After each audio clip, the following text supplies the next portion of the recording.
सबसे पहले आज की अहम खबर, अमेरिका ने वेनेजुएला पे हमला किया है और वहाँ के प्रेसिडेंट निकोलस माडुरो और उनकी बीवी को सदारती महल से उठाकर वो न्यूयॉर्क ले गए हैं और वहाँ उन पे मुकदमा चलाया जाएगा। मुकदमे की तफसीलात अभी तक नहीं बताई गई, लेकिन उन पे जो इल्ज़ामात हैं उनके मुताबिक उनको ड्रग स्मगलिंग का ज़िम्मेदार ठहराया गया है और असला भी रखने का ज़िम्मेदार ठहराया गया है। और साथ अमेरिका ने धमकी दी है कि वो ये जो जंग है मनशियात के ख़िलाफ़ और उसमें जो वेनेजुएला का हिस्सा है उसके ख़िलाफ़ वो जारी रखेगा। ये प्रेसिडेंट ट्रंप का कहना है, लेकिन जो इंडिपेंडेंट एनालिस्ट हैं उनके मुताबिक ये जंग सिर्फ मनशियात की जंग नहीं है, बल्कि उस क्रूड ऑयल की जंग है, उन क्रूड ऑयल रिजर्व्स की जिस पे वेनेजुएला बैठा हुआ है या उसको कुदरत ने वो ख़जाना दिया हुआ है जो 300 बिलियन बैरल से ज़्यादा है और दुनिया में 5वें नंबर पर उनका ज़ख़ीरा है ये तेल का, क्रूड ऑयल का,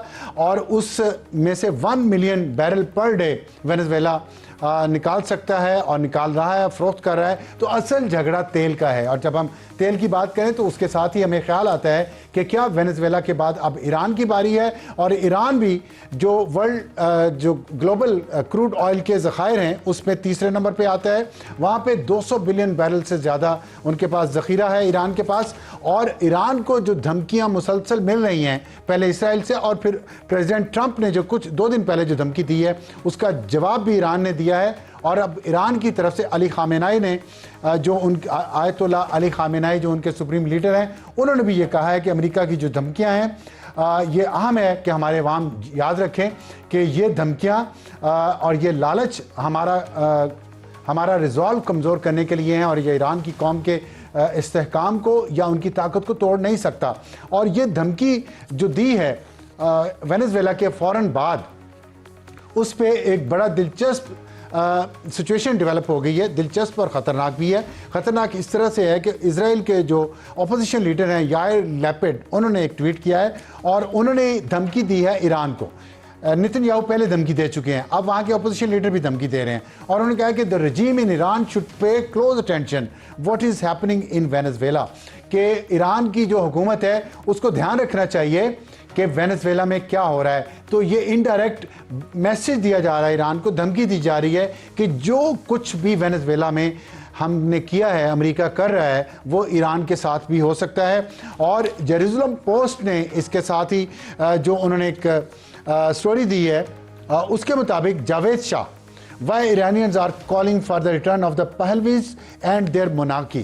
अब जो ईरान में मुजाहरे हो रहे हैं आप उनको जोड़ें इन धमकियों से जो इसराइल से आ रही हैं, जो अमेरिका से आ रही हैं, और साथ जो पहलवी ख़ानदान की ख्वाहिश है इक़्तिदार वापस लेने की, तो आपको पिक्चर उभरती हुए नज़र आ रही है कि 200 बिलियन बैरल जो तेल है ईरान के पास, वेनेजुएला के तेल के ज़खायर पे कब्ज़ा करने के बाद क्या अब ईरान के तेल के ज़खायर पे कब्ज़ा करने की कोशिश हो रही है। ये एक बात है जो मुसलसल जो इंडिपेंडेंट हल्के वो कर रहे हैं और अमेरिका का इसराइल का मीडिया और इसराइल के जो सियासी लीडरशिप है वो जिस तरह ईरान को धमकी दे रही है और साथ ही कह रही है कि पहलवी ख़ानदान को वापस इक़्तिदार में लाया जाएगा। उस पर पहलवी ख़ानदान का जो सोशल मीडिया पर एकदम फिर चंद महीनों पहले जब इसराइल ने हमला किया था ईरान पे और जब फिर अमेरिका ने हमला किया था ईरान पे, उस वक्त भी पहलवी ख़ानदान के बहुत सारे लोग सोशल मीडिया पे एक्टिव हो गए थे और वो मुसलसल ईरान के अवाम को उकसा रहे थे कि आप खड़े हो जाएं ईरान की हुकूमत के ख़िलाफ़ ताकि पहलवी ख़ानदान को दोबारा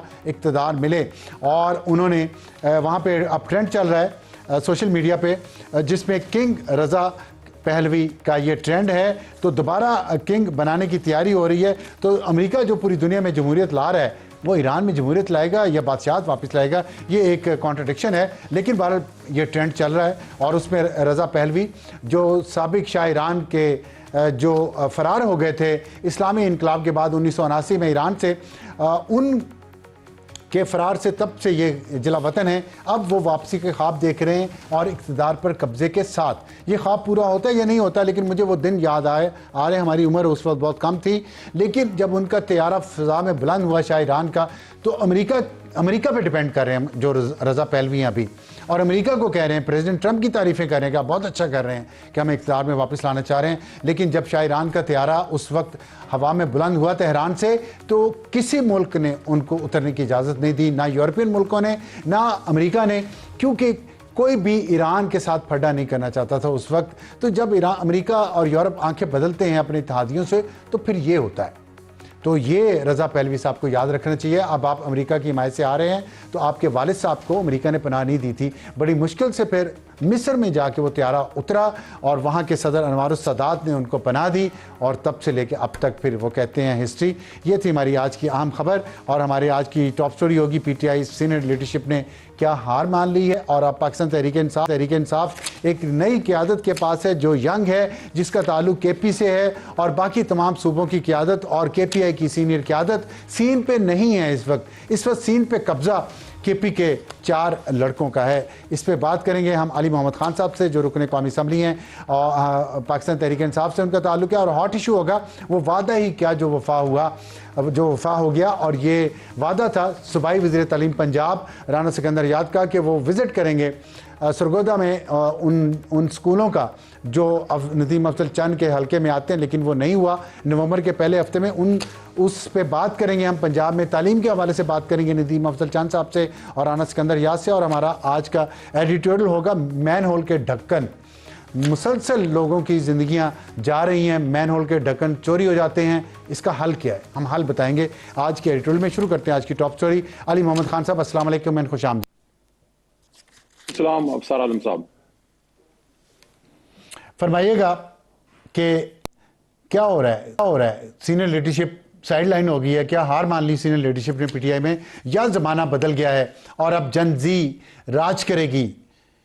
खल्के खुदा जो जनजी भी है, जो आप भी नहीं और मैं भी नहीं हूं और इमरान खान भी नहीं है, तो फिर क्या जनजी का राज शुरू हो गया? बिस्मिल्लाहिर्रहमानिर्रहीम, अल्लाहुम्मा सल्ली अला मुहम्मद व अला आलि मोहम्मद। देखें, तहरीक इंसाफ का जहां तक आपने कहा सीनियर क़यादत, तो सीनियर क़यादत तो तकरीबन तमाम की तमाम जेलों में ही है। इमरान खान साहब खुद अडियाला में हैं, शाह महमूद साहब कोट लखपत में हैं, बाकी भी आपको पता है जो वहाँ सिरान है। इस वक्त हुमायूं गौहर हैं, असद कैसर हैं। जी इस वक्त सूरत हाल ऐसी है, जी मैं ये अर्ज कर रहा हूँ, इस वक्त सूरत हाल ऐसी है कि पंजाब में आपने देखा हमारे वजीर आला तशरीफ ले गए, तो उसको एक तरह से थोड़ी सी प्रोटेक्शन ये थी कि स्टेट ऑफिस है, वजीर आला हैं, जाहिर है एक वजीर आला पे किसी दूसरे सूबे में बगैर किसी बड़ी वजह के आप हाथ नहीं डाल सकते।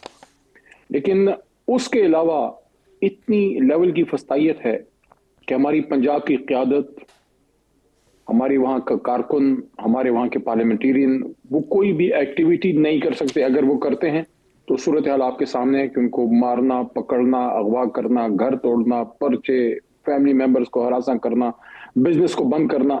इस सूरत हाल में एक जिम्मेदारी इमरान खान साहब की तरफ से सुहेल अफरीदी पे है, तो वो अपने एक किरदार अदा कर रहे हैं।